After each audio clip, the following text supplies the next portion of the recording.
Assalamualaikum warahmatullahi wabarakatuh. Bismillahirrahmanirrahim. Alhamdulillahirabbil alamin. Wa bihi nasta'in ala umuri dunya waddin.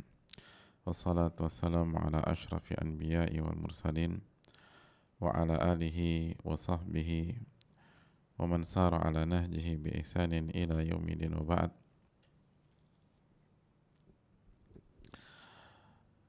Hadirin yang Allah muliakan, alhamdulillah kita panjatkan puji dan syukur kita kepada Allah Subhanahu wa taala atas segala nikmat dan karunia yang Allah berikan kepada kita.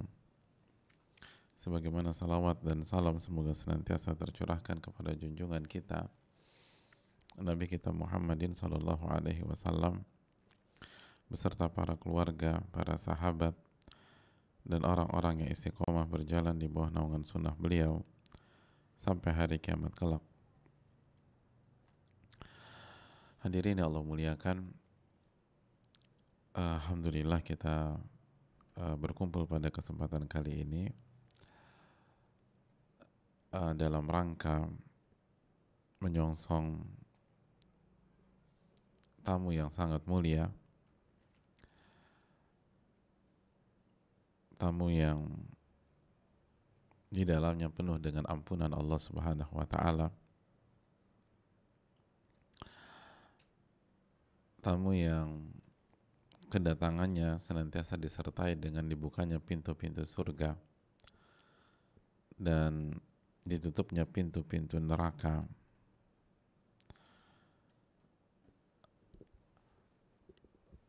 Tamu yang penuh dengan nuansa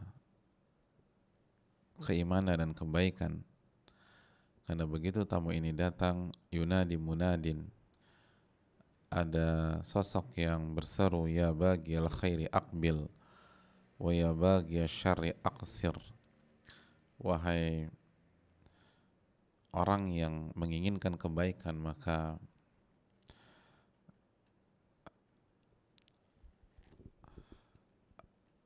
menujulah pada kebaikan-kebaikan tersebut. Wa bagiyal syarri aqsir, dan orang yang ingin melakukan keburukan, maka cegahlah tangan Anda dari keburukan. Jadi bukan di sini tempatnya melakukan keburukan. Ini adalah bulan yang penuh dengan kemuliaan, bulan Ramadan, yang akan menyapa kita biidznillah ta'ala dalam beberapa jam ke depan, jika kita mau menggunakan istilah jam. Tentu saja dengan ru'yatul hilal di esok sore biidznillah ta'ala. Dan hadirin Allah muliakan, konteks kita pada Ramadan kali ini, kita tahu bersama bahwa Ramadan kali ini adalah Ramadan yang kedua di tengah-tengah pandemi. Ramadan kedua di tengah-tengah pandemi. Dan yang perlu kita ingatkan bahwa kondisi tidak mudah untuk banyak orang, baik secara ekonomi, secara kesehatan, secara sosial. Jelas tidak mudah. Bahkan banyak pihak yang belum merasa dampak pandemi tahun lalu, tahun ini sangat terasa dampaknya.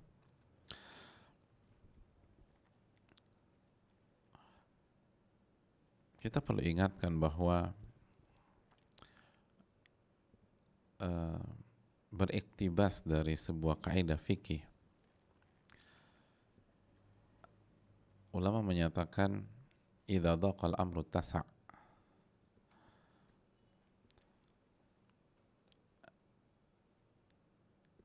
Kalimat ini penting, hadirin. Ulama mengatakan idza dhaqal amru tasa', jika sesuatu itu menyempit, maka justru akan meluas.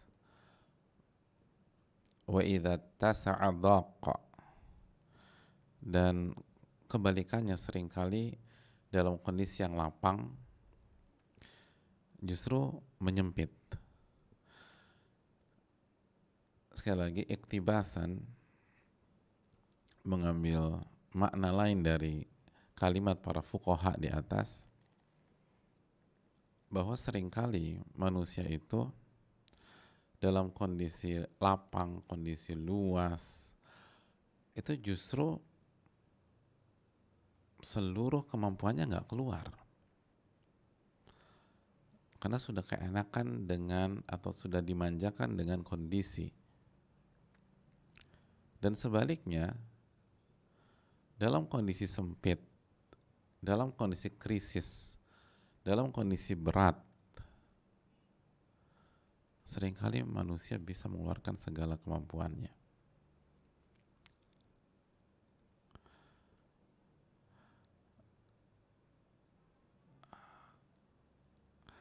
Ketika tinggi kita 170-an misalnya, 170-an kurang lebih, 170 something gitu, terus kita disuruh loncat atau meloncati dinding yang tingginya 180. Coba Anda loncat dinding tersebut, maka mungkin banyak dari kita nggak mau loncat dan bahkan bilang, aku nggak bisa, terlalu tinggi, ini dinding lebih tinggi dari lebih tinggi dari postur dan tinggi badanku. Tapi kalau 10 menit kemudian ada anjing herder dilepas di belakang kita, itu kita loncat, hadirin.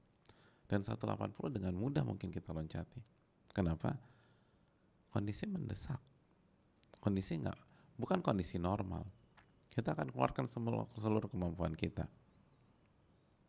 Oleh karena itu,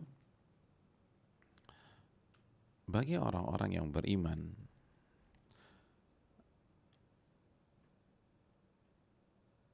tidak ada alasan untuk tidak maksimal di Ramadan tahun ini, walaupun masih dalam kondisi pandemi.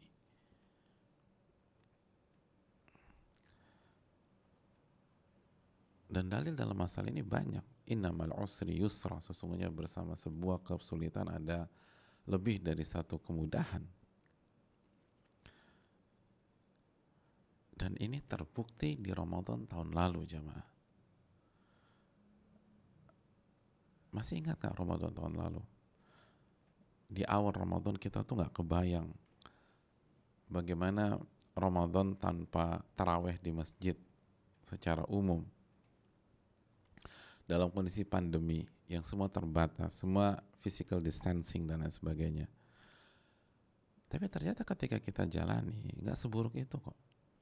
Bahkan ada banyak orang bicara langsung ke saya dan mungkin ke sebagian jamaah juga pernah mendengar. Mereka sampaikan testimoninya, ini Ramadan terbaik saya. Ini Ramadan terbaik saya. Saya gak pernah ngerasain Ramadan seperti ini. Saya juga bingung. Jadi justru Ramadan dalam kondisi pandemi tahun lalu, bagi banyak orang, saya gak mengatakan semua, tapi mengatakan itu, dan saya tahu persis, itu banyak. Ini Ramadan terbaik saya. Bukan Ramadan ini Ramadan yang Masya Allah semata ya, tapi ini terbaik. Saya gak pernah ngerasain Ramadan kayak gini. Saya gak pernah ngerasain Ramadan seperti ini. Ini Ramadan terbaik.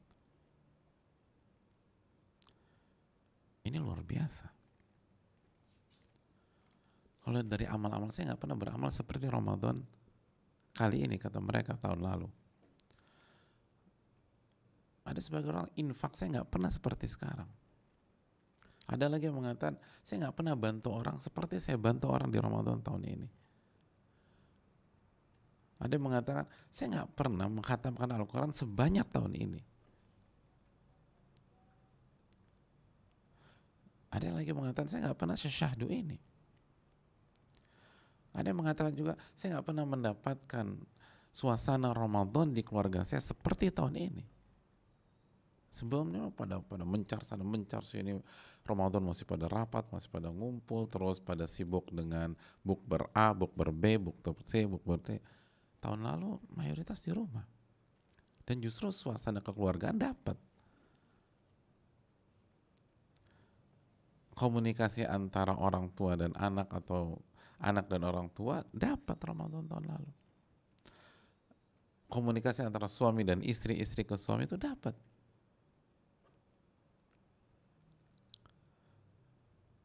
Ada banyak istri mengatakan, saya nggak pernah diimami suami saya kecuali Ramadan tahun lalu. Itu pertama-tama kalinya suami saya imamin saya. Sebelumnya nggak pernah. Khususnya di tarawih.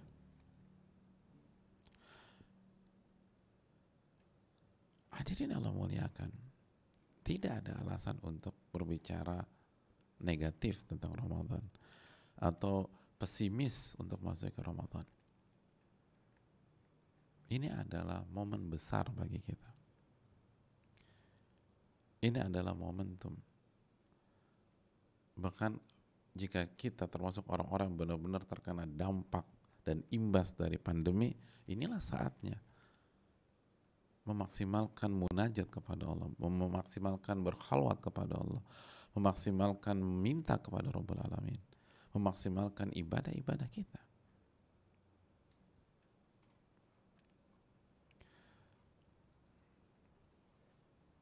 Ini momennya. Kalau kita nggak dapat itu di Ramadan, kita mau cari di bulan apa? Oleh karena itu hadirin Allah muliakan, pada kesempatan kali kita akan berbicara tentang bagaimana memaksimalkan Ramadan dengan amalan-amalan utama di bulan ini. Tentu saja dengan segala keterbatasan kita khususnya berbicara. Tapi kita harus ambil ini sebagai momentum.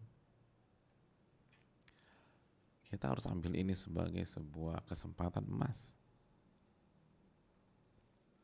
Ini bukan waktunya bersedih, ini bukan waktunya down, ini bukan waktunya jatuh, ini bukan waktunya pesimis.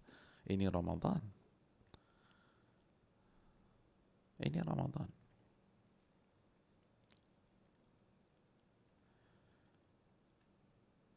Ramadan itu optimisme.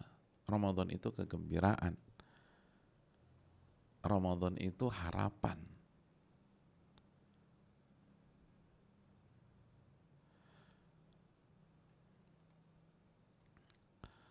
Dan inilah amalan pertama hadirin sekalian. Amalan pertama yang perlu kita camkan adalah kegembiraan, optimisme, semangat, husnudzon dengan Allah Subhanahu wa taala. Hadirin, bukankah ulama klasik mengatakan bahwa di saat Allah mensyariatkan kepada kita sebuah amalan zahir, amalan secara fisik yang dikerjakan oleh anggota tubuh kita, di detik itu juga, di waktu itu juga Allah mensyariatkan dan mewajibkan kita amalan batin, amalan hati. Pada saat Allah perintahkan kita sholat, di waktu itulah Allah perintahkan kita untuk ikhlas ketika mengerjakan sholat. Dan begitu juga dengan Ramadan. Ketika Allah perintahkan kita berpuasa Ramadan, apa kata Nabi SAW dalam hadis Bukhari? Man shoma Ramadana, barang siapa yang berpuasa Ramadan. Titik sampai di sini? Enggak. Apa kelanjutannya? Ghufira lahu ma taqaddama min dzambi, langsung Nabi katakan Allah akan ampuni dosa-dosanya? Tidak juga. Ada kalimat yang harus kita sebutkan di situ. Nabi tidak langsung mengatakan barang siapa yang puasa Ramadan, dosa-dosanya diampuni yang telah lalu. Tapi Nabi SAW mengatakan man shoma Ramadana imanan wahtisaban ghufira lahu ma taqaddama min dzambi. Barang siapa yang berpuasa Ramadan karena iman, wahtisaban, ihtisab, mengharapkan pahala. Kata para ulama seperti Al-Khattabi, gembira, optimis, senang. Baru Allah katakan dosa-dosanya yang lalu diampuni oleh Allah Subhanahu wa taala. Hadis Bukhari. Man shoma Ramadan imanan wa ihtisaban ghufira lahu ma taqaddama min dzambi. Barang siapa berpuasa Ramadan karena iman, dengan kondisi yakin iman kepada Allah dan ihtisab, mengharapkan pahala, Ramadan itu harapan, hadirin. Harus ada harapan. Kalau kita mau dosa kita diampuni oleh Allah pada saat kita berpuasa di hari pertama, hari kedua, hari ketiga, hari keempat, sampai hari terakhir insya Allah, hati kita penuh dengan harapan. Hati kita penuh dengan kegembiraan. Makanya kan Nabi SAW tuh senang banget ketika masuk Ramadan. Para sahabat tuh senang masuk Ramadan. Dan kalau kita baca nasihat para ulama bagaimana menyambut Ramadan, pasti mereka menyampaikan menyambut dengan gembira, menyambut dengan senang, menyambut dengan energik, menyambut dengan spirit, menyambut dengan optimisme. Dan itu amalan. Dan jangan pernah meremehkan amalan ini. Ulama mengatakan seperti Ibnul Qayyim, amalan hati itu pahalanya lebih besar daripada amalan anggota badan.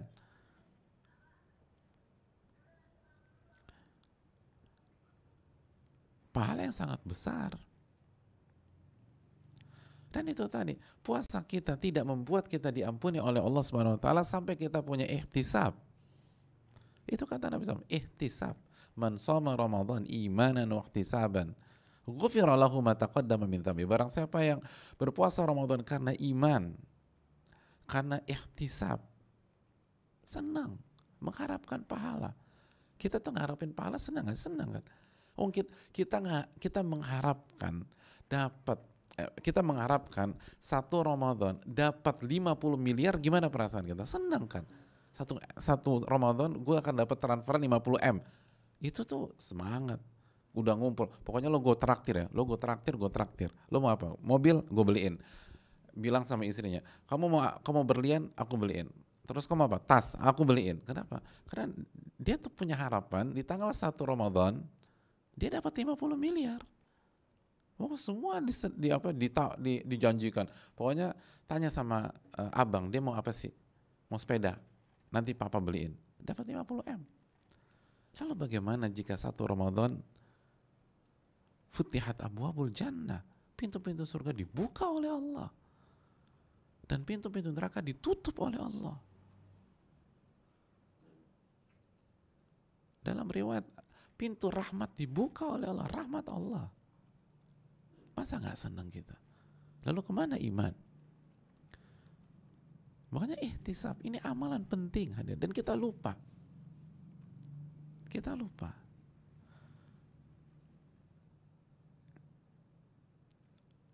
Dan hadirin sekalian, masih ingat apa yang diwanti-wanti para ulama kita? Jangan sampai Ramadan hanya sebagai sebuah rutinitas, karena seringnya kita ketemu. Aku mah ketemu Ramadan udah 40 kali Pak Ustadz, udah biasa. Nah itu bahaya justru. Nggak ada energi, nggak ada spirit, nggak ada semangat, nggak ada optimisme.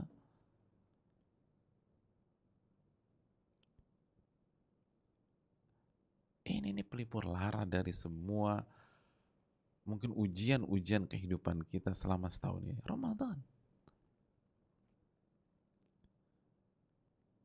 Dan Nabi nggak berhenti sampai di sana. Nabi kan, man qama Ramadan imanan wa ihtisaban ghufira lahu ma taqaddama min dzambi. Barang siapa yang salat tarawih atau qiyamul lail di Ramadan,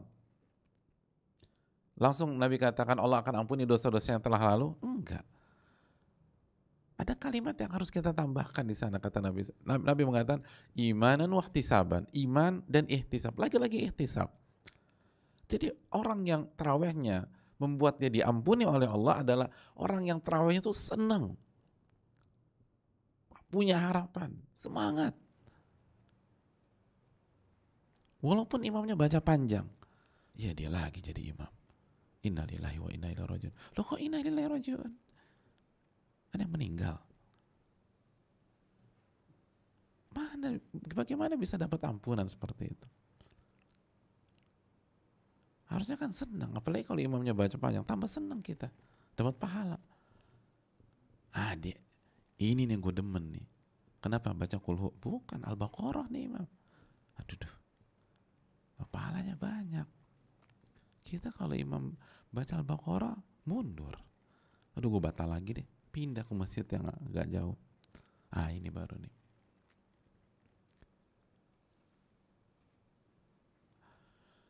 Hadirin yang Allah muliakan, ada kegembiraan. Dan Dan ini amalan, dan amalan utama. Amalan utama. Kegembiraan kita kepada Ramadan. Dan apa yang Allah suguhkan di Ramadan, itu pahalanya besarnya luar biasa.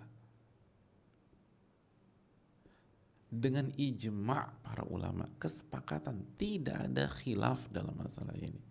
Ini dijelaskan Al-Imam Ibnul Qayyim, Syekhul Islam, dan para ulama yang lain. Makanya kita disuruh nyambut dengan gembira. Lalu disunahkan untuk mengucapkan selamat, misalnya selamat beribadah saat penyambutan, kan dianjurkan.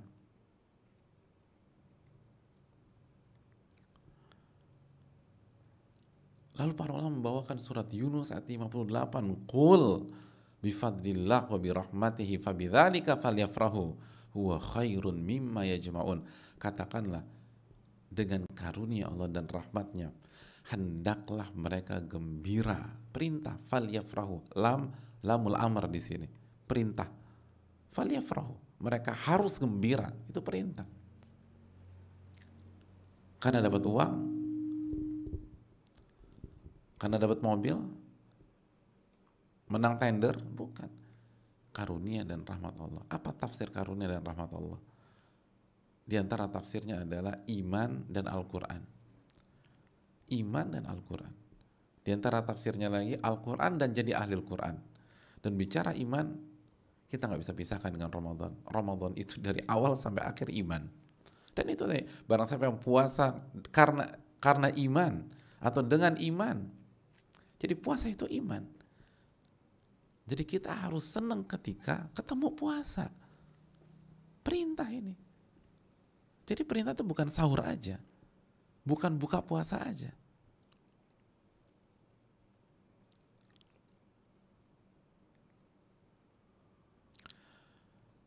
Bukan hanya itu. Kenapa kita disuruh gembira, hadirin? Lihat akhir dari ayat tersebut. Huwa khairun mimma yajma'un. Karena karunia dan rahmat Allah tersebut, iman dan Al-Quran itu lebih baik daripada apa yang mereka kumpulkan daripada harta dunia. Puasa yang kita jalani, Al-Quran yang ada di luar Ramadan, itu lebih afdal, lebih mahal, lebih tinggi kedudukannya dibanding seluruh harta yang kita dapatkan. Seluruh harta yang kita dapatkan, seluruh omset kita. Gak ada apa-apanya. Gak ada apa-apanya. Maka sambutlah dengan gembira, jamaah. Gembira. Nanti kalau, insya Allah kalau esok ketika misalnya diumumkan hilal sudah terlihat, tunjukkan kegembiraan dan spontanitas. Dan kalau kita nggak gembira, taubat kepada Allah Subhanahu Wa Taala. Ada masalah dengan iman kita. Kok bisa ngaku beriman tapi nggak gembira ketika pintu surga dibuka dan pintu neraka ditutup? Kok bisa nggak gembira itu loh? Kok bisa nggak gembira padahal malam ini start kita taraweh? Kan Nabi katakan, barang siapa yang salat taraweh iman dan gembira dan punya harapan. Harapan. Orang punya harapan itu semangat. Dan ini banyak dalil tentang ini. Ramadan tuh dari awal sampai akhir itu nggak bisa dilepaskan dari kegembiraan. Apa kata Nabi SAW tentang berbuka? Lisa'imi farhatan. Bagi orang puasa ada dua kegembiraan. Idza aftara fariha bi fitrihi wa idza laqiya rabbahu fariha bi shaumi wa kama qala. Ketika dia berbuka, dia gembira dengan momen dia berbuka. Kata para ulama, kenapa dia gembira?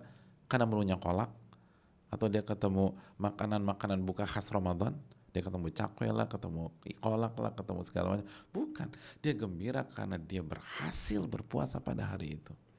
Dia gembira karena taufik dari Allah Subhanahu Wa Taala. Karena dia tahu nggak semuanya bisa puasa hari itu. Dan yang puasa hari itu nggak semuanya selesai. Ada orang Allah panggil, Allah ambil nyawanya di jam 1 siang, jam 2 siang, 3 siang, sehingga dia nggak selesai. Dia bahagia, alhamdulillah selesai nih. Ada yang jatuh sakit jam 12 siang, jadi harus buka. Bahkan ada yang miris adalah yang batal tanpa sebab, yang syar'i. Alhamdulillah Allah kasih hidayah buat saya. Dan poinnya adalah bagaimana lagi-lagi Allah dan Rasulnya kaitkan puasa dengan kegembiraan. Lisaimi farhatan. Bagi orang puasa ada dua kegembiraan. Ketika buka dan ketika dia bertemu dengan Allah pada hari kiamat, dia gembira dengan puasanya tersebut. Hadirin yang Allah muliakan. Kita orang beriman. Kalau kita ditanya, kira-kira Allah tahu nggak bahwa tahun lalu kita puasa di kondisi pandemi, lalu hari ini pandemi juga? Allah tahu. Allah Al-Alimul Khabir. Allah tahu apa yang telah terjadi, yang sedang terjadi, dan yang akan terjadi. Dan Allah tahu apa yang mustahil terjadi. Kalau kejadian, bagaimana kejadiannya Allah tahu. Dan itu keimanan dan akidah kita kan, tentang ilmu Allah Subhanahu wa Ta'ala. Artinya, ketika tidak ada pengecualian tentang masalah kegembiraan ini, kita tetap harus gembira walaupun dalam kondisi pandemi. Kan Allah dan Rasulnya nggak pernah mengatakan bergembiralah kecuali pas pandemi, jangan gembira. Enggak, nggak ada pengecualian seperti itu. Karena sesusah-susah kondisi kita, hidayah lebih mahal dan sudah cukup untuk membuat kita punya harapan dan kegembiraan. Huwa khairun mimma yajma'un. Ini lebih baik dari apa yang Anda dapatkan. Kalau hari ini kita jobless, bisnis kita berantakan, lalu ada yang nawarin uang 5M, kira-kira kita gembira? Pasti gembira lah. Lalu Allah katakan ini lebih baik daripada seluruh harta yang dikumpulkan oleh manusia. Mana kegembiraan, mana keceriaan. Dan kita lupa bahwa kegembiraan adalah ibadah kepada Allah. Dan itu bahkan itu syarat untuk diampuni dosa-dosa kita di Ramadan. Nanti di 10 hari terakhir, apa kata Nabi SAW? Man qama lailatal qadri imanan wa ihtisaban ghufira lahu ma taqaddama min dhanbi. Barang siapa yang menghidupkan malam Lailatul Qadar karena iman atau dengan iman dan dengan ihtisab, lagi-lagi ihtisab yang disebutkan oleh Nabi SAW. Jadi nyari Lailatul Qadar itu bukan aduh gue gak kuat ya, gue udah capek. Enggak. Harapan, semangat, spirit. Aduh gue gak kuat ya, udah. Lu lanjutin. Enggak. Semangat. Ihtisab. Berharap diampuni. Berharap dapat pahala yang lebih baik daripada 1000 bulan.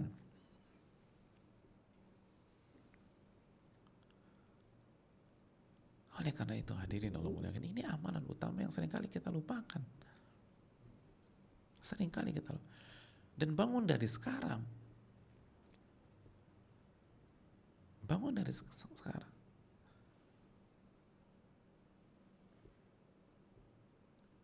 Lalu mainkan itu mulai ketika hilal itu terlihat atau tanggal 1 Ramadan masuk. Gembira aja. Para sahabat tuh gembiranya luar biasa. Gembira. Bagaimana nggak gembira? Sedangkan Nabi katakan wa futihat abwabur rahmah, dan pintu-pintu rahmat dibuka oleh Allah. Dibuka. Ya Allah, ini bulan Sya'ban aja rahmat Allah udah banyak banget sama kita. Apalagi Ramadan, pintu rahmat dibuka sama Allah. Subhanallah.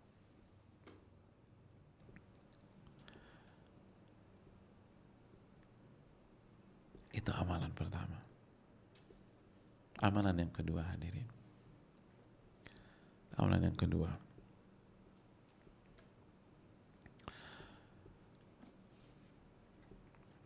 Amalan yang kedua,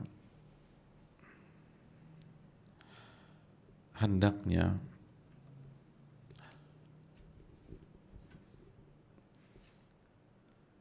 kita memasuki Ramadan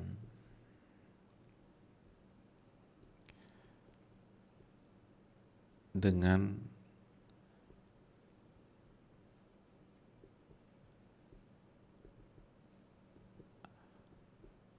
perbaikan pada jiwa kita dan telah berhasil menekan nafsu kita. Maksudnya gini hadirin, salah satu amalan yang harus kita mulai dari sekarang sebelum Ramadan, lalu kita lanjutkan setelah masuk bulan Ramadan, adalah memperbaiki jiwa dan menekan nafsu. Ini adalah rahasia keberhasilan para ulama klasik dulu, sehingga mereka bisa begitu heroik dalam beribadah kepada Allah Subhanahu wa Ta'ala.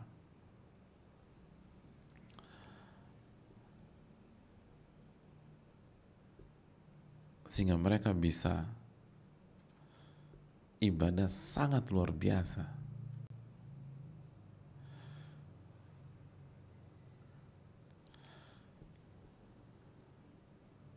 Sehingga imam seperti Ubay bin Ka'ab misalnya, Tamim Ad-Dari, itu bisa mengimami manusia,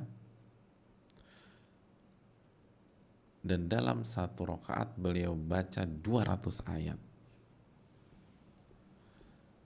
200 ayat.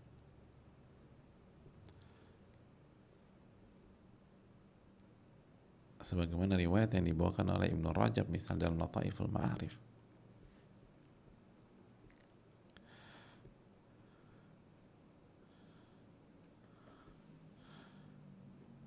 Hadirin Allah muliakan.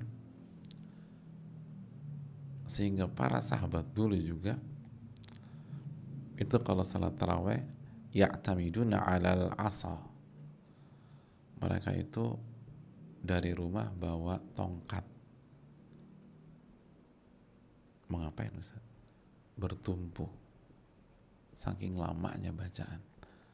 Jiwa semangat, tapi lutut nggak bisa dibohongin misalnya. Jadi bawa tongkat, bukan mundur. Kalau kita kan pulang tidur, mereka pakai tongkat.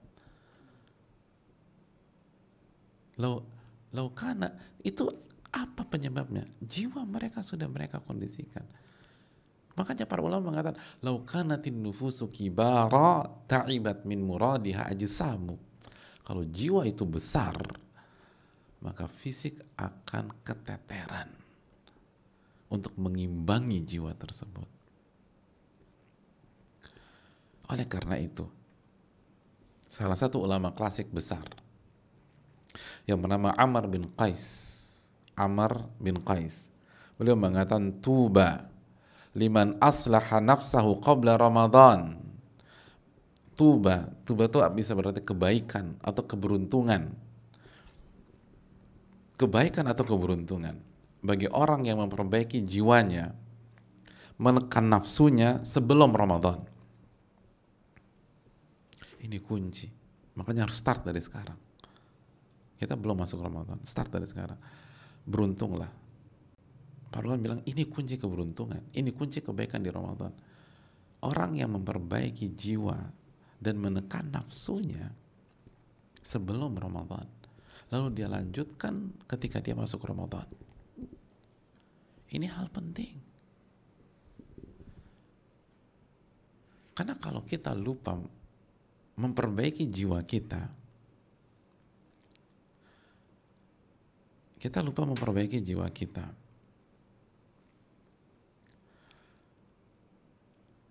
lalu kita lupa menekan hawa nafsu kita, maka seluruh ilmu yang kita pelajari sebelum Ramadan hanya berupa teori aja nanti.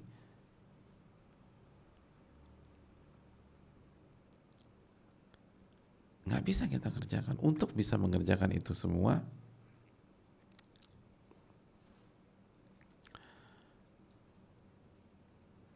kita butuh kondisikan nafsu kita. Kenapa demikian? Karena kalau nafsu nggak dikondisikan, fatal hadirin. Kita akan santai, kita akan malas-malesan, kita pakai madzhab perbahan, dan akhirnya kita nggak baca Quran, nggak qiyamul lail, dan seterusnya. Allah Subhanahu wa Ta'ala berfirman, Inna nafsa la ammaratun bisu. Sesungguhnya nafsu manusia itu senantiasa mengajak kepada keburukan. Surat Yusuf ayat 53. Inna nafsa la'ammaratun bisu. Nafsu itu senantiasa mengajak kepada keburukan. Illa ma rahima rabbi. Kecuali nafsu yang dirahmati oleh Allah. Nafsu secara umum itu mengajak kepada keburukan, keburukan, keburukan, keburukan. Salah satu blind spot kita, sebagian kita itu semangat belajar tentang puasa, tentang sahur, tentang keutamaan Ramadan dan seterusnya, tapi lupa mengkondisikan jiwa dan nafsunya. Akhirnya semua hanya sekedar teori, karena nafsunya yang mengendalikan dia di Ramadan. Nafsunya mengendalikan dia di Ramadan. Makanya sebagian para ulama menjelaskan ketika melihat fenomena kenapa syaitan-syaitan dibelenggu tapi tetap aja ada maksiat di Ramadan, sebagian ulama menjawab bahwa salah satu penyebabnya itu karena faktor nafsu manusia. Kan yang dibelenggu itu syaitan, khususnya maradatul jin, gembong-gembong syaitan, tapi nafsu masih biasa. Jadi kita ketika lupa menekan nafsu kita, maka akan ada masalah besar di Ramadan. Akan ada masalah besar di Ramadan. Makanya itulah para ulama wanti-wanti. Ulama wanti-wanti. Makanya dalam hadis riwayat Imam Ahmad, apa kata Nabi SAW? Wal mujahid man jahada nafsahu fi ta'atillah. Seorang mujahid, orang yang berjihad, adalah orang yang berjihad melawan nafsunya agar senantiasa berada dalam ketaatan kepada Allah. Dan ini amalan utama di Ramadan. Sebagaimana tadi dikatakan Amr bin Qais, dijelaskan para ulama klasik kita. Dan inilah jihad, kata Nabi SAW. Wal mujahid, dan orang yang berjihad, man jahada nafsahu fi ta'atillah, yaitu orang yang berjihad melawan nafsunya, melawan dirinya, fi ta'atillah, agar berada di atas ketaatan kepada Allah. Coba kita evaluasi di Ramadan yang lalu, kenapa kita udah tahu ilmunya tapi tetap gagal? Kenapa kita sudah tahu dalilnya tapi tetap nggak maksimal? Salah satu jawabannya, kalau kita mau jujur, kalau kita mau bercermin sebelum masuk Ramadan tahun ini, karena kita nggak kondisikan nafsu kita, karena kita nggak lawan, dan kita nggak punya perhatian. Akhirnya ngobrol lah, inilah, tahu baca Quran itu fadilah, tapi ternyata nggak selesai juga. Makanya para ulama wanti-wanti, dan ini harus start sebelum Ramadan. Sebelum Ramadan. Tuba liman aslaha nafsahu qabla Ramadan. Beruntung dan akan sukses orang yang memperbaiki jiwa dan menahan nafsunya sebelum Ramadan. Jadi start sebelum Ramadan. Lalu lanjut dijaga itu ketika Ramadan. Itu amalan utama, pahala jihad. Makanya hadirin sekalian, ulama-ulama klasik itu tahu bagaimana cara memenangkan pertandingan dan tahu apa yang harus ditekankan. Sebagaimana mereka menjelaskan tentang ibadah seperti puasa, seperti sahur, lalu adab-adabnya, lalu bagaimana buka, lalu qiyamul lail dan tata caranya, mereka sangat menekankan juga tentang masalah ini. Makanya Abu Bakar As-Siddiq radhiyallahu ta'ala ketika memberikan wasiat kepada Umar bin Khattab, apa yang dikatakan Abu Bakar As-Siddiq? Kata Abu Bakar As-Siddiq radhiyallahu ta'ala, ya Umar, wahai Umar, awalu ma uhadziruka minhu huwa nafsuka allati baina janbayk, kama qala. Wahai Umar, yang pertama kali saya wasiatkan kepada engkau untuk engkau waspadai, pertama kali engkau harus waspadai, tidak lain tidak bukan adalah nafsumu yang ada pada dirimu sendiri. Itu yang pertama kali harus kamu waspadai, wahai Umar. Pertama kali harus kamu waspadai nafsumu yang ada pada dirimu sendiri.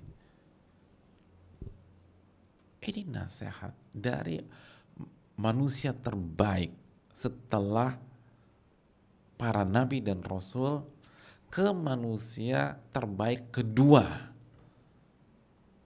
Jadi yang ranking 1 kasih nasihat ke ranking 2. Abu Bakar Siddiq radhiyallahu anhu kasih nasihat kepada Umar. Yang pertama kali engkau harus waspada itu nafsumu yang ada dalam dirimu sendiri. Dan Abu Bakar nggak bilang yang pertama kali harus kamu waspada itu orang-orang musyrik, nanti mereka bisa balas dendam loh Umar. Nggak bilang gitu. Atau Abu Bakar bilang yang pertama kali yang kau harus waspada adalah Romawi. Padahal Romawi adalah kekuatan terbesar pada saat itu dan ancaman terbesar pada saat itu. Tapi Romawi adalah ancaman eksternal. Internal itu yang awal atau yang pertama kali harus kita waspadai, dan itu nafsu kita. Ini hal yang perlu kita camkan. Kalau Umar bin Khattab orang sehebat beliau, yang kata Nabi SAW, "Lau kana ba'di nabiyyun lakana Umar," kalau ada nabi setelahku itu orangnya Umar, itu masih diingatkan jaga nafsu. Itu yang pertama kali. Sedangkan kita lupa jaga nafsu kita. Kita pikir kita udah baca buku, udah dengar kajian, semua akan mulus aja di Ramadan. Oh enggak. Ini harus dikondisikan.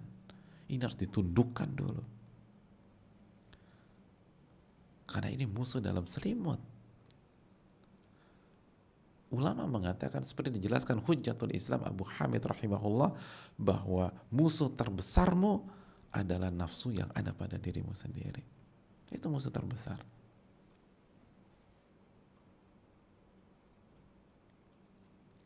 Musuh terbesar.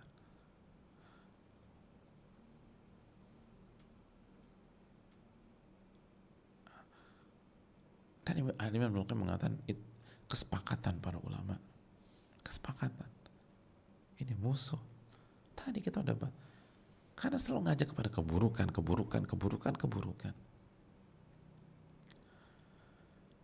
Ini amalan utama, ini jihad. Kalau ingin dapat pahala jihad di Ramadan, ini al-mujahid man jahada nafsahu fi ta'atillah. Dan itu pahala jihad sangat besar. Karena nggak akan bisa kita puasa nahan lisan untuk nggak ngomongin orang, jaga konsistensi membaca Al-Quran setiap hari 1 juz atau 2 juz atau 3 juz. Kalau nggak nahan nafsu, nggak akan bisa kita mencari Lailatul Qadar di 10 malam terakhir. Nafsu itu pengennya tidur. Nafsu tuh pengen santai.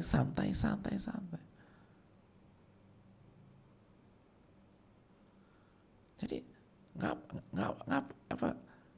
nggak ada urusan kita punya hafalan tentang dalil yang banyak tentang keutamaan amalan di bulan Ramadan, tapi kalau nafsu ngajak tidur kan ada yang diamalin juga. Udah tidur aja, tidur. Terus mau ngapain kita? Itu amalan penting.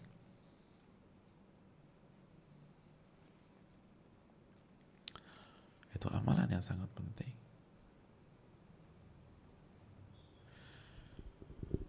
Hadirin Allah muliakan.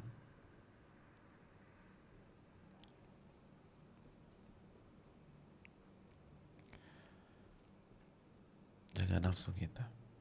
Itu nasihat dari Amr bin Qais. Kalau kita ingin berhasil di Ramadan. Yang ketiga, hadirin Allah muliakan. Yang ketiga adalah amalan-amalan yang utama di Ramadan adalah amalan-amalan yang hukumnya wajib. Amalan-amalan yang hukumnya wajib. Masih ingat hadits qudsi yang kita kaji di Riyadhus Shalihin?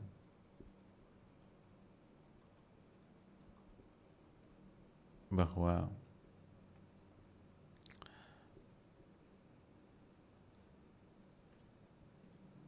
wa ma taqarraba 'abdi bi syai'in ahabbu ilayya mimma aftaradtu 'alaihi, dan tidak ada amalan yang dikerjakan oleh hambaku dalam rangka bertaqarrub kepada diriku yang lebih aku cintai dibanding amalan yang hukumnya wajib.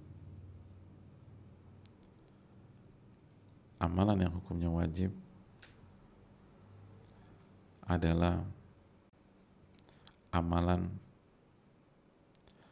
yang paling dicintai oleh Allah Subhanahu wa ta'ala.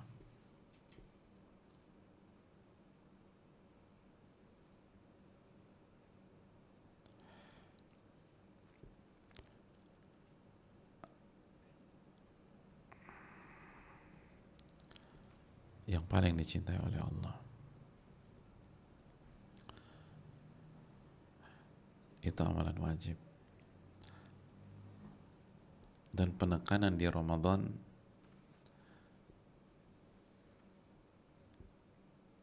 setelah iman adalah sholat dan puasa, tentu saja.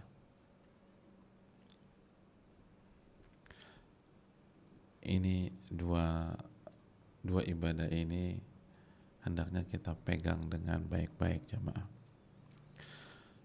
Sholat dan puasa itu spesial, sangat spesial.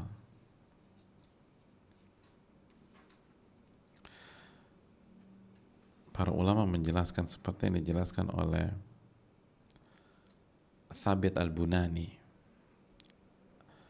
Thabit al-Bunani, salah satu ulama klasik besar.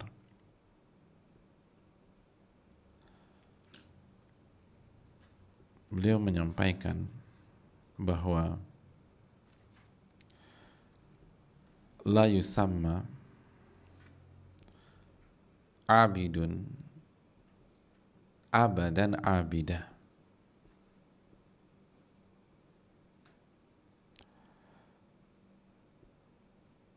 Seorang hamba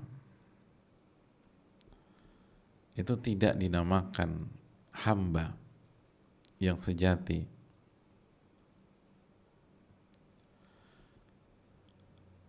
Jadi seorang hamba itu tidak dinamakan hamba yang sejati. Wa in kana fihi kullu khaslatin atau khaslati khairin, walaupun dia punya seluruh kebaikan,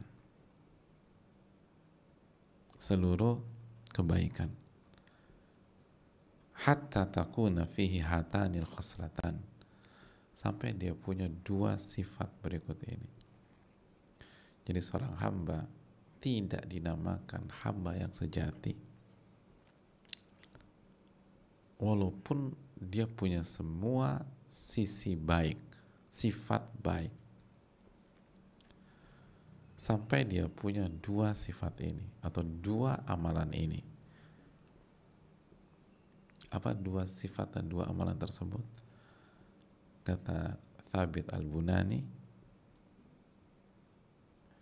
as-sawm was-salah, puasa dan sholat. Allah, puasa dan sholat.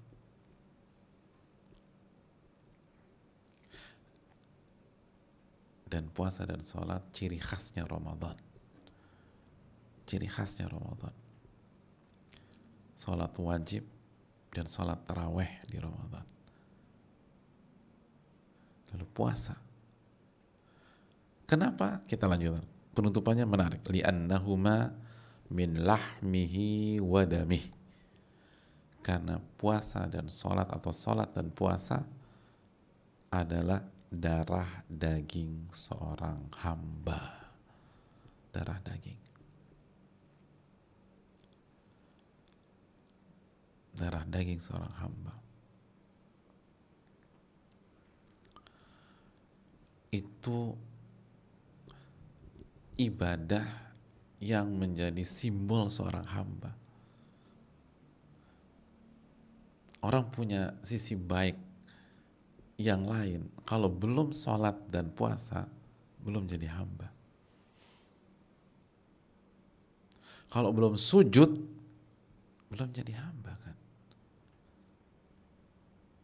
Ada banyak bos gitu, baik banget sama karyawan. Oh, ditraktir, hambar, ramah. Tapi sampai pada titik, mau nggak si bos itu sujud depan karyawannya? Nggak mau. Karena emangnya saya hamba kamu apa gitu? Hamba itu harus ada sujudnya, harus ada rukuknya. Itu baru hamba. Dan harus siap nggak makan, nggak minum gitu loh. Walaupun nafsunya pengen makan dan minum.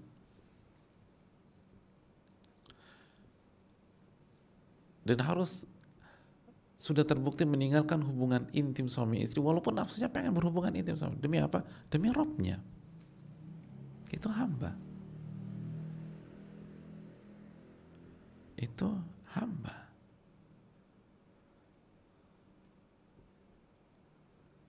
Jadi ciri khasnya hamba. Makanya hadirin Allah muliakan. Amalan utama di Ramadan adalah amalan wajib dan hendaknya kita kerjakan secara zahir dan secara batin. Hendaknya kita kerjakan dengan segenap jiwa raga kita. Bukan hanya secara zahir saja kita puasa, sahur, tapi resapi ini kita hamba. Makanya iman, kan ada iman itu. Man shoma Ramadan imanan wa ihtisaban. Dengan iman dan ihtisab. Iman apa sih? Kan iman kepada Allah. Iman kepada Allah itu apa sih? Iman kepada rububiyah Allah, bahwa Allah Rabb kita ini hamba. Uluhiyah, kita ini beribadah hamba. Asma wa sifat Allah, nama-nama dan sifat Allah. Lalu iman kepada malaikat, iman kepada kitab, iman kepada nabi dan rasul. Itu kan iman. Iman kepada hari kiamat, iman kepada takdir. Kita beriman Allah yang mewajibkan ini dan kita harus berpuasa. Iman. Jadi bukan hanya berpuasa, tapi benar-benar dengan iman. Dengan iman dan meyakini bahwa ini adalah darah daging seorang hamba. Makanya kita lihat, sholat dan puasa sekali lagi, itu sudah ada sebelum, atau dari syariat sebelum Nabi SAW. Makanya kan ayatnya apa? Kutiba alaikumus siyam kama kutiba alal ladzina min qablikum. Diwajibkan atas kalian berpuasa sebagaimana diwajibkan atas umat-umat sebelum kalian. Sebelum kalian.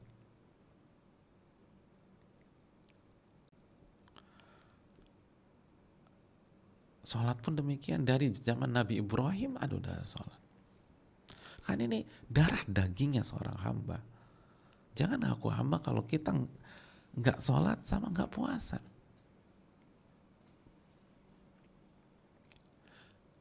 Haji masih mungkin karena nggak mampu misalnya. Sholat nggak ada cerita. Puasa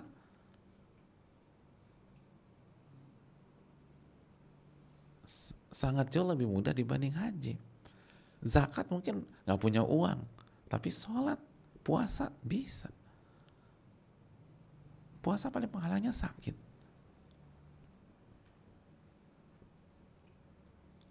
Atau safar dan diqadha.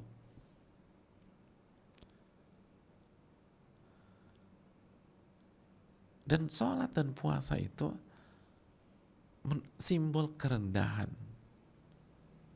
kekerdilan seorang hamba itu sholat dan puasa. Simbol kefakiran seorang hamba, kefakiran. Makanya salah satu tolak ukur orang fakir miskin apa? Belum makan. Dia belum makan 3 hari loh. Ya Allah kasihan, ayo kita beliin beras yuk. Belum makan. Gak makan itu simbol kefakiran hadirin. Dan hamba itu fakir kepada Allah. Ini amalan luar biasa. Makanya kita kerjakan dengan penghayatan. Kita kerjakan dengan iman. Itu amalan utama. Jangan hanya sekedar puasa terus udah jam berapa? Baru jam 8 pagi udah nanya jam berapa. Jam 8 pagi. Lalu setiap dengar adzan halu. Gitu. Dipikir maghrib. Mas ini zuhur mas. Oh zuhur ya.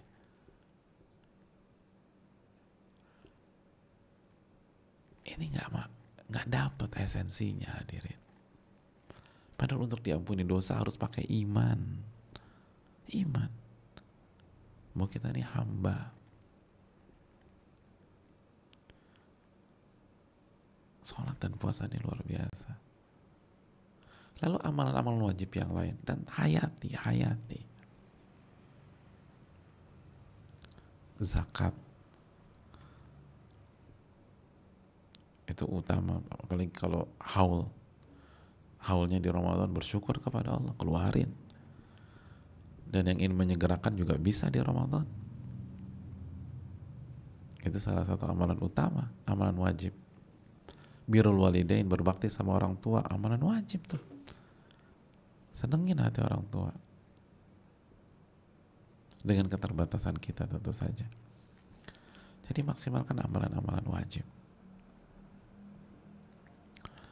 Itu jamaah. Lalu yang berikutnya secara singkat, maksimalkan 10 hari terakhir di Ramadan dan carilah Lailatul Qadar. Itu juga amalan utama. Maksimalkan 10 hari terakhir dan carilah Lailatul Qadar. Dan untuk 10 hari terakhir dan Lailatul Qadar, insya Allah kita akan bahas biidznillah menjelang momen itu datang, insyaallah ta'ala. Semoga Allah kasih umur panjang buat kita dan bisa mendapati momen tersebut. Dan yang terakhir sebelum kita buka sesi tanya jawab, maksimalkan pintu-pintu kebaikan yang Allah buka di Ramadan.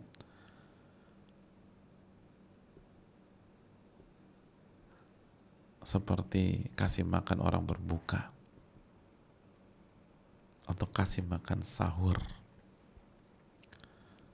Karena Nabi SAW manfaat sha'ima, barang saya memberikan makanan kepada orang yang berbuka, maka dia akan mendapat pahala orang yang berpuasa tersebut tanpa mengurangi pahalanya sama sekali, kata Nabi.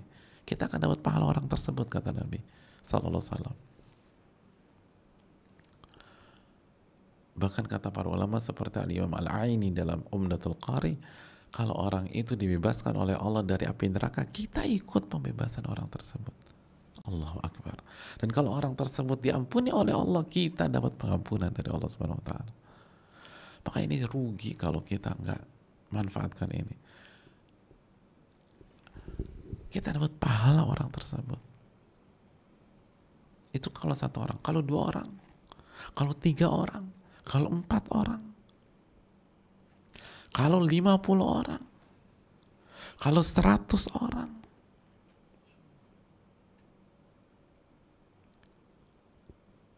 itu kan luar biasa. Bahkan kata para ulama, tidak harus makan besar. Sebagian ulama menjelaskan asya, artinya makan yang benar-benar makan. Tapi kalau nggak bisa, tamar bisa. Nggak bisa juga, air juga bisa. Masa nggak bisa gitu? Gitu. Masa nggak dapat juga?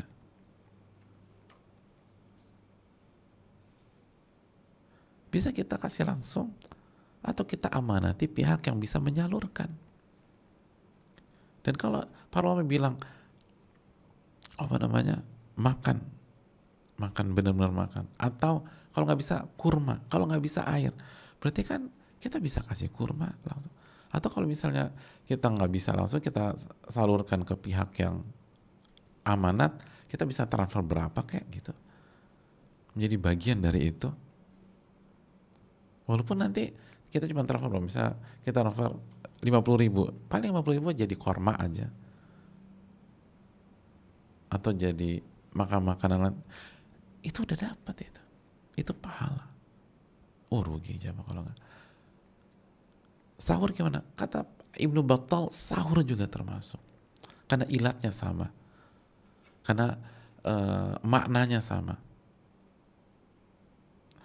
Sama dengan memberi makan berbuka, yaitu mensupport orang yang berpuasa. Memperkuat orang yang berpuasa. Memberikan energi dan tenaga orang yang berpuasa. Sama. Maka dapat pahalanya. Sayang kalau kita nggak maksimal. Sayang. Dan kalau bisa 1 bulan full, setiap hari itu kita kasih makan orang yang berpuasa. Biar enak.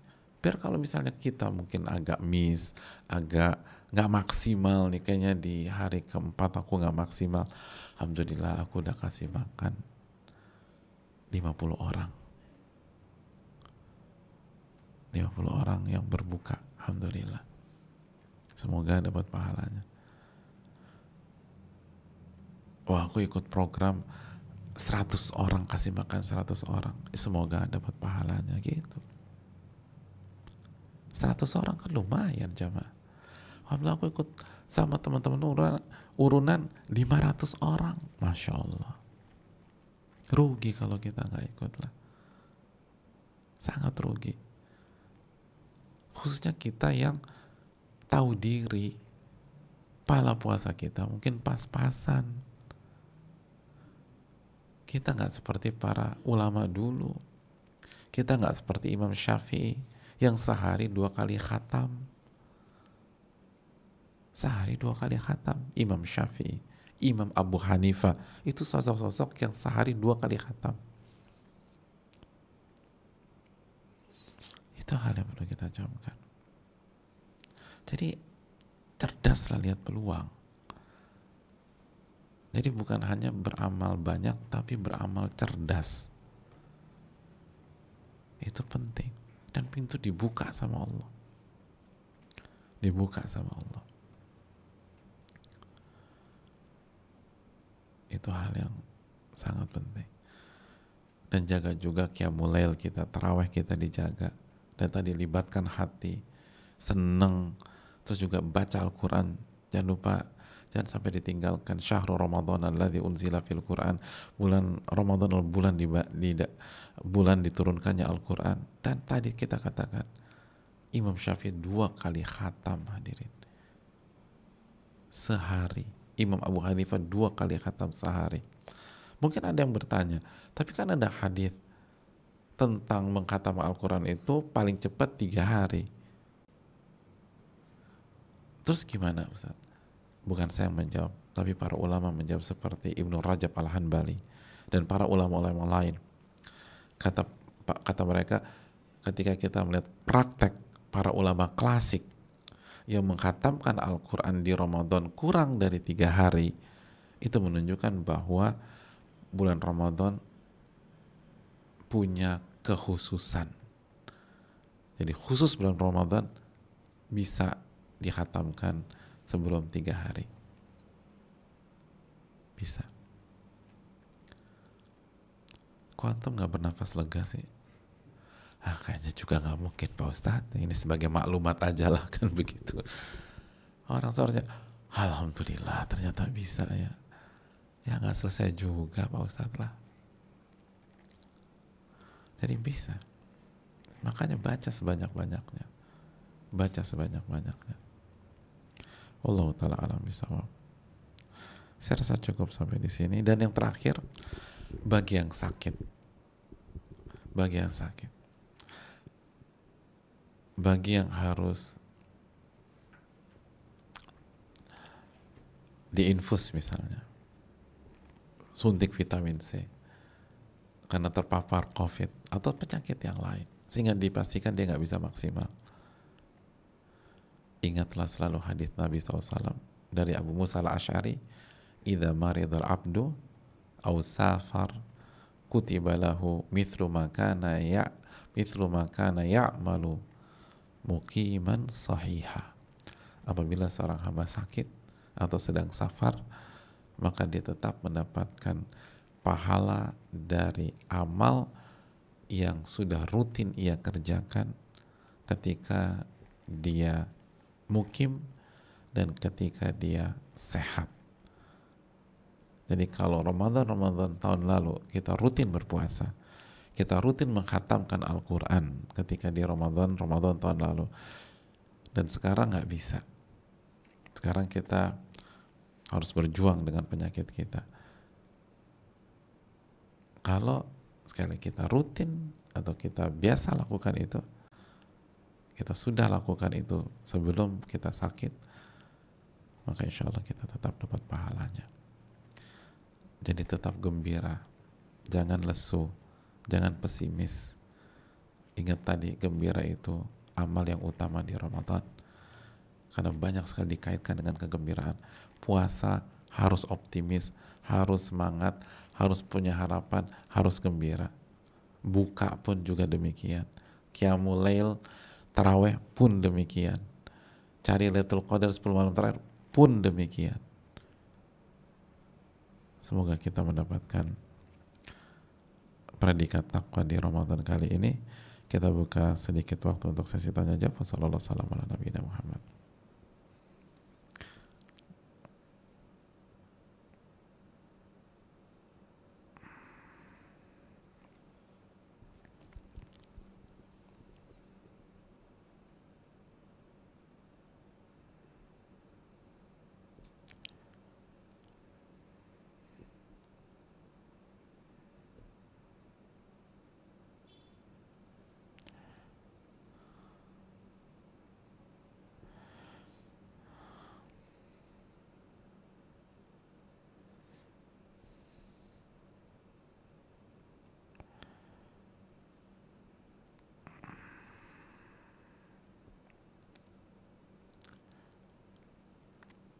Assalamualaikum Ustadz. Waalaikumsalam. Semoga Ustadz dan tim selalu dirahmati oleh Allah. Amin. Afan, Ustadz izin bertanya, apakah besok masih boleh puasa sunnah Senin Kamis? Dan apakah yang lebih afdal untuk wanita salat isya dan tarawih di masjid dan berjamaah, atau lebih baik di rumah namun salat sendiri? Jazakallahu khairan. Ya, terima kasih atas pertanyaannya. Yang pertama, besok masih disunahkan puasa Senin Kamis dengan dua alasan. Yang pertama, besok bukan Yaumus Syak. Besok tanggal berapa? Tanggal 29 kan? Tanggal 29 Sya'ban. Yaumus Syak itu tanggal 30 Sya'ban. Jadi berarti nggak ada itu bukan masuk ke Yaumus Syak atau hari yang diragukan, kecuali kalau besok tanggal 30. Tapi besok tanggal 29 masih. Yang kedua, itu pun banyak para ulama mengatakan bahwa barang siapa yang sudah terbiasa puasa sunnah, maka silakan berpuasa di Yaumus Syak atau hari yang diragukan.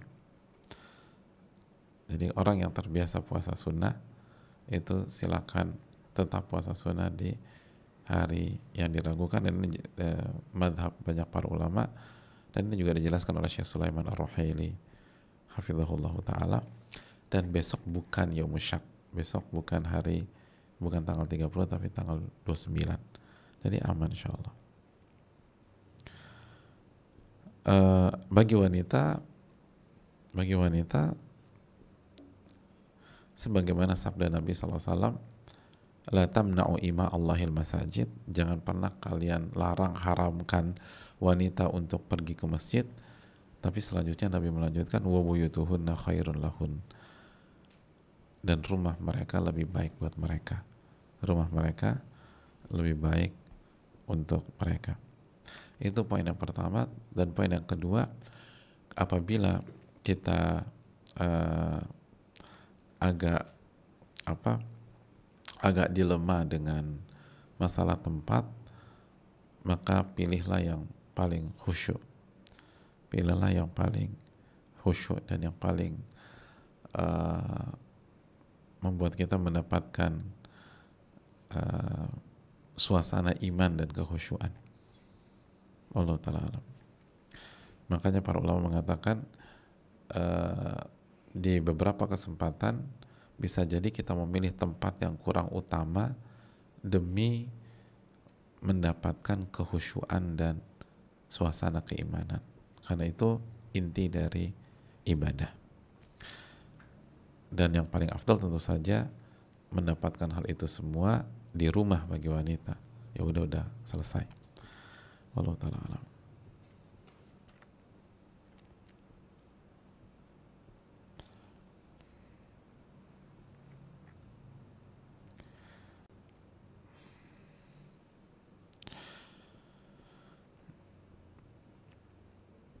Assalamualaikum warahmatullahi wabarakatuh. Waalaikumsalam warahmatullahi wabarakatuh. Ustaz, semoga Allah selalu menjaga Ustaz dan keluarga dalam kebaikan. Amin. Amin wa iyyakum. Ustaz ingin bertanya terkait beramal di bulan Ramadan. Beramal kepada siapa ya Ustaz yang perlu kita prioritaskan? Apakah pada keluarga di rumah, tetangga, atau pada kerabat yang soleh meskipun rumahnya jauh? Syukran Ustaz, barakallahu fikum. Iya, terima kasih atas pertanyaannya. Jelas kembali ke sabda Nabi SAW. Nabi SAW bersabda, al-aqrab fal-aqrab, yang terdekat, dekat, baru yang jauh. Jadi jelas keluarga di rumah itu prioritas. Keluarga di rumah itu prioritas. Lalu yang kedua, kita coba bagi antara tetangga dan saudara, artinya kerabat, saudara kerabat yang punya hubungan darah, itu juga diprioritaskan. Dan coba dibagi aja, karena al-jamu aula minat tarjin amkan, menggabungkan dua amalan itu lebih afdal. Dan jangan pernah lupakan tetangga, hadirin. Tetangga itu penting, sampai malaikat Jibril itu mewasiatkan masalah tetangga ke Nabi itu sering banget, sampai Nabi berpikir jangan-jangan mewariskan nih gitu loh. Jadi dan Nabi SAW bersabda kan, man kana yu'minu billahi wal yawmil akhir falyukrim jarah. Barang siapa yang beriman kepada Allah dan hari akhir, hendaknya dia memuliakan tetangganya.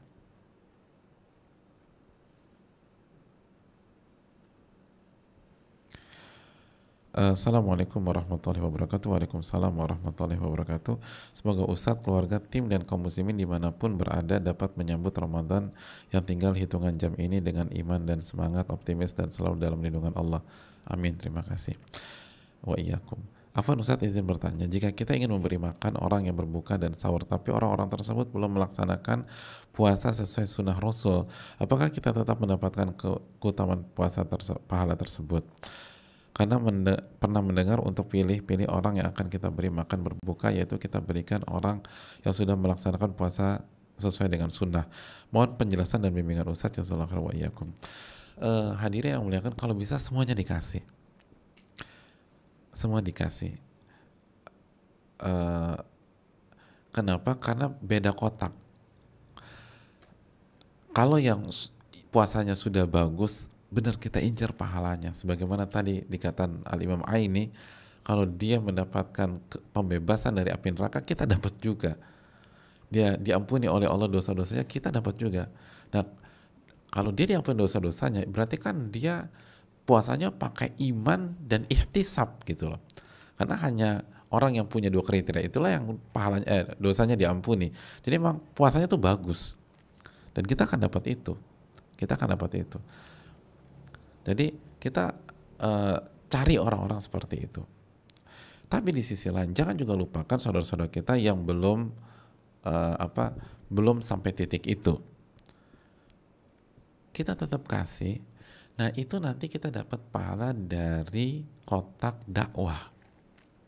Kita berharap dengan kita kasih makan sahur, kita kasih makan berbuka, hatinya terenyuh, hatinya terketuk, jadi simpati dan mau belajar sunnah Nabi SAW, begitu.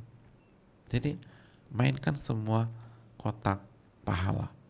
Ini lebih ke dapatkan pahala mereka. Ini mungkin dari sisi pahala kurang ya, kayaknya kurang deh Pak Ustadz dia tuh puasanya. Tapi kita cari incar pahala dakwah ke mereka. Dengan dikasih itu sama aja berdakwah. Dapat pahala dakwah di Ramadan kan besar pahala dakwah. Dan dakwah kan fardu kifayah tuh.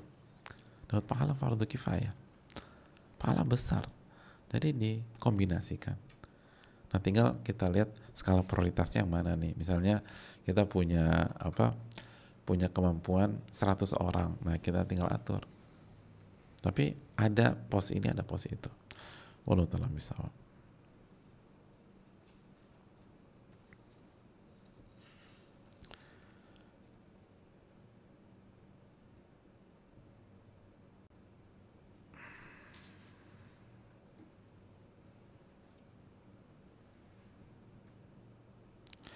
Assalamualaikum warahmatullahi wabarakatuh. Waalaikumsalam warahmatullahi wabarakatuh. Semoga Allah memberikan keberkahan, keistimewaan untuk Ustadz, keluarga, tim, serta seluruh kaum muslimin dimanapun berada. Amin ya rabbal alamin. Izin bertanya, di bulan Ramadan ini lebih afdal mana? Berkumpul bersama keluarga, namun lebih sering ngobrol, atau lakukan hal duniawi, ibadahnya jadi lebih sedikit daripada di kosan sendirian, akan tetapi lebih fokus ibadahnya. Mohon penjelasan dan arahannya Ustadz. Barakallahu fiik, jazakallahu khairan. Ya, terima kasih atas pertanyaannya. Lagi-lagi kalau bisa diamalkan dua-duanya. Sekali lagi, ngumpul bersama keluarga itu penting karena itu silaturahim. Dan kita tahu bahwa Nabi kita SAW pun menjadikan Ramadan sebagai momen kebersamaan. Bukankah Qiyamul Lail di Ramadan disyariatkan dan disunahkan berjamaah sehingga kita kenal dengan salat taraweh? Dan bukankah berjamaah itu kebersamaan? Lalu yang kedua, Nabi pun sahur bareng, dan bukankah sahur bersama itu atau sahur bareng itu kebersamaan?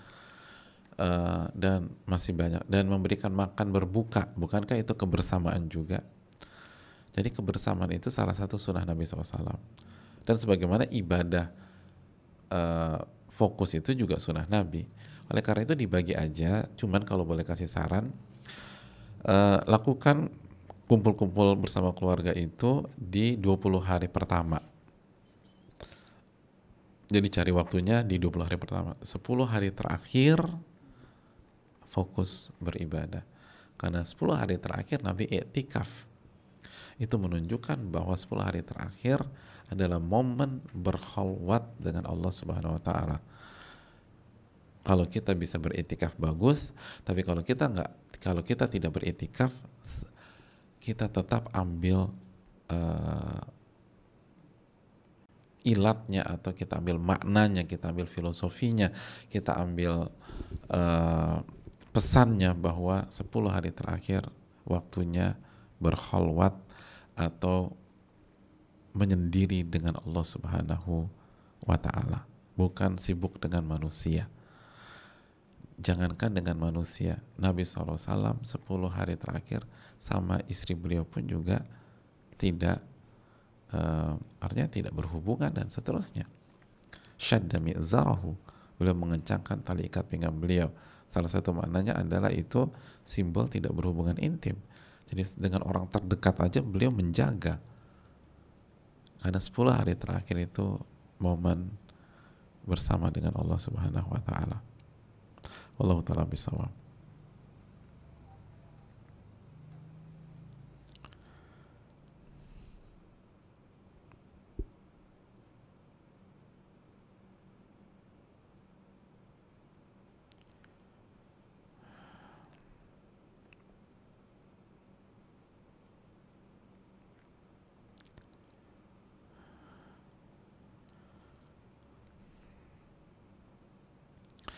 Assalamualaikum warahmatullahi wabarakatuh. Ustaz, waalaikumsalam warahmatullahi wabarakatuh. Semoga Allah senantiasa memberikan keberkahan kepada Ustaz, keluarga, dan seluruh kaum muslimin. Amin ya rabbal alamin. Begitu yang bertanya.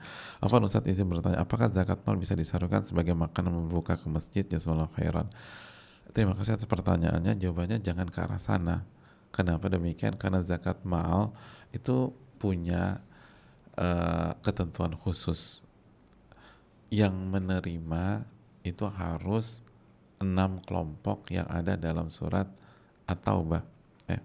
8 kelompok dalam surat At-Taubah ayat 60. Jadi sedangkan Jadi itu yang perlu disampaikan dan diberikan secara artinya yang diberikan adalah uang atau emas atau perak. Uh,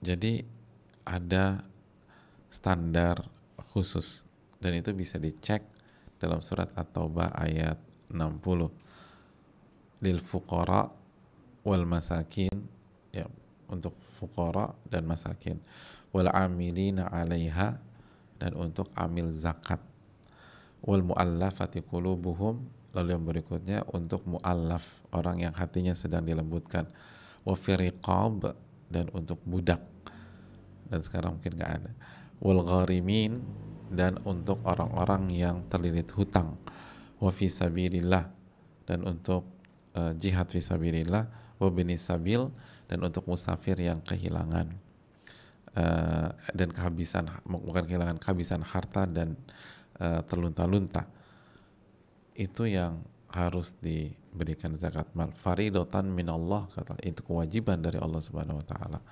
Bisa dicek dalam surat atau bait 60. Ya, makasih.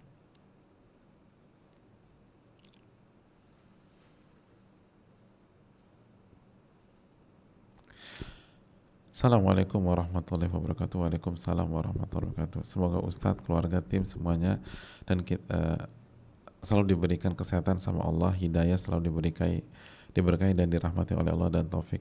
Semoga pertanyaan ini bisa dibaca. Afan Ustadz, bagaimana cara agar kita melawan nafsu kita ketika membaca Al-Quran selalu merasa ngantuk? Ada doa khusus tidak Ustadz? Memohon pertolongan Allah agar Ramadan kita menjalankan ibadah lebih baik lagi. Jazakallahu khair Ustadz dan tim semua. Terima kasih. Ini yang kita bilang tadi. Makasih atas yang bertanya, bahwa perlunya menundukkan hawa nafsu dan mengontrol, dan jangan sampai hawa nafsu kita yang nguasain kita di Ramadan. Yang pertama tentu saja doa, itu penting. Makanya kan salah satu doa kan, Allahumma ati nafsi taqwaha wa zakkiha anta khairu man zakkaha anta waliyuha wa maulaha. Ya Allah berikanlah ketakwaan pada jiwa dan nafsuku.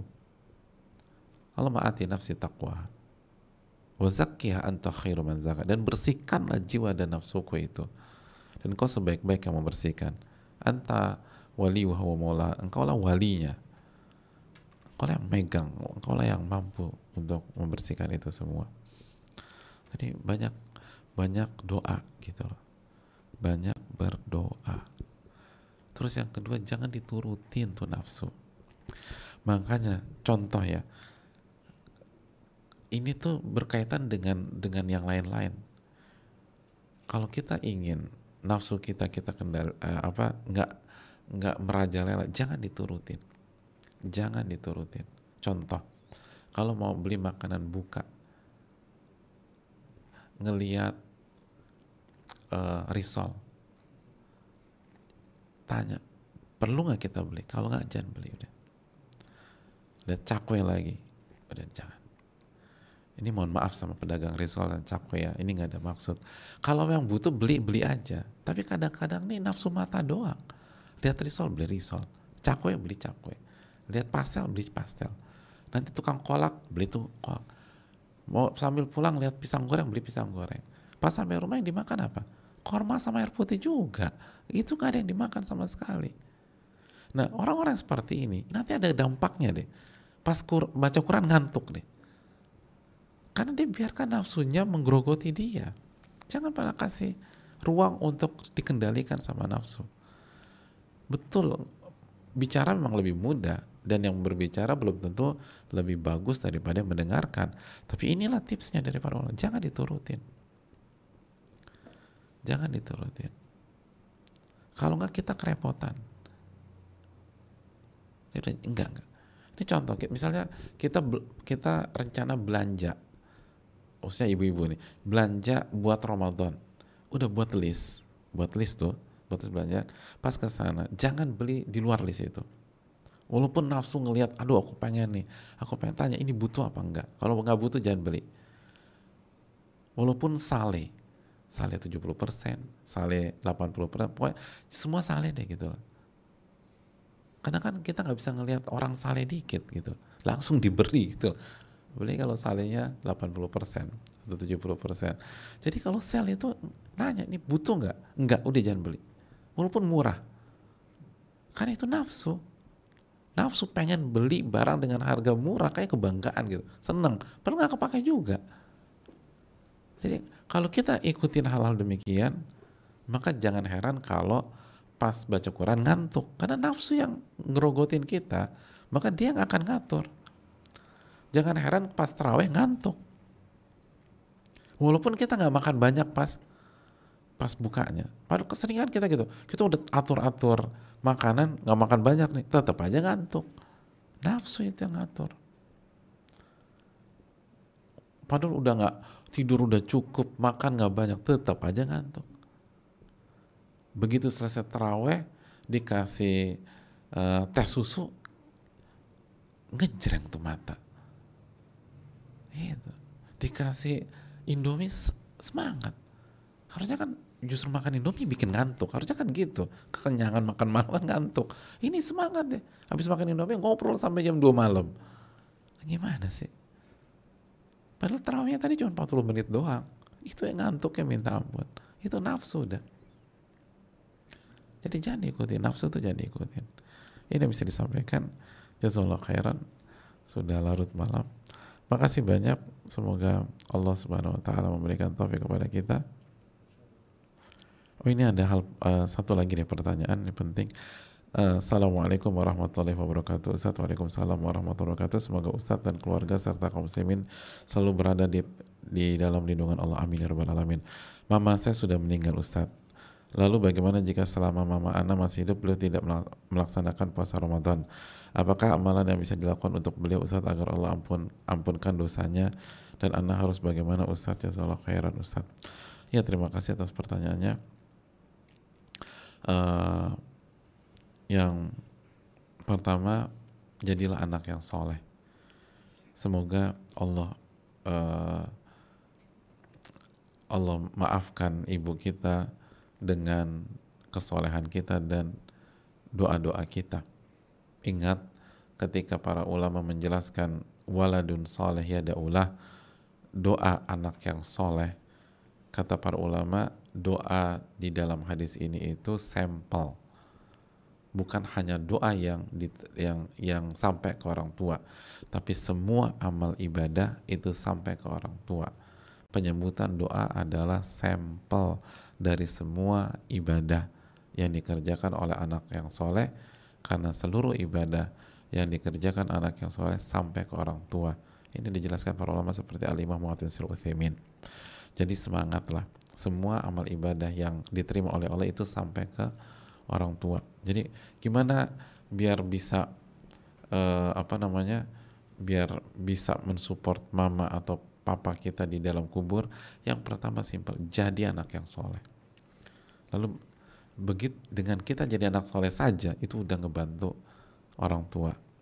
Jadi itu hal yang penting untuk kita lakukan.